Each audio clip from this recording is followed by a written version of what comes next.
একটি অবাধ সুষ্ঠু নির্বাচন, একটি ইনক্লুসিভ নির্বাচন, সবার কাছে গ্রহণযোগ্য নির্বাচন, এটা নিশ্চিত করতে হবে।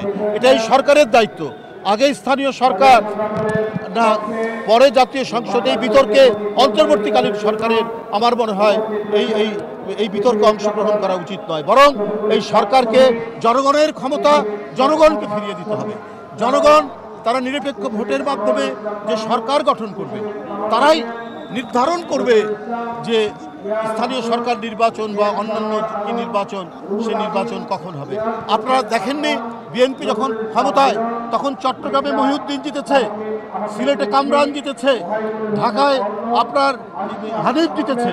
তো রাজনৈতিক দলের অধীনে স্থানীয় সরকার নির্বাচন কখন আপনার খারাপ হয়েছে? বিশেষ করে বিএনপি যখন ক্ষমতায় আসছে, আওয়ামী লীগ থাকা অবস্থায় হয়নি, কিন্তু বিএনপি তো নিশ্চিত করেছে। বিএনপি ক্ষমতায় ঢাকায় আওয়ামী লীগের প্রার্থী হানিফ জিতেছে, সিলেটে কামরান জিতেছে। তাহলে এটা কী করে সম্ভব হয়েছে? আপনার মহিউদ্দিন জিতেছে, মহিউদ্দিন দুইবার জিতেছে, দুইবারই বিএনপি ক্ষমতায়।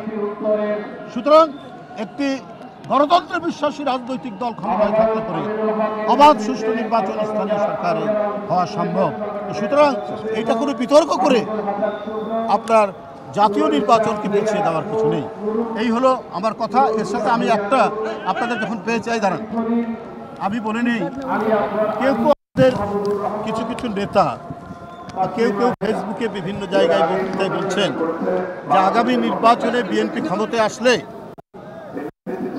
তারেক রহমান প্রধানমন্ত্রী হবেন, নেত্রী বেগম জিয়া রাষ্ট্রপতি হবেন। এটা তার ব্যক্তিগত অভিমত হতে পারে, কিন্তু এইটা আমাদের দলের অবস্থান নয়। এটা আপনাদেরকে সুস্পষ্টভাবে জানিয়ে দিলাম।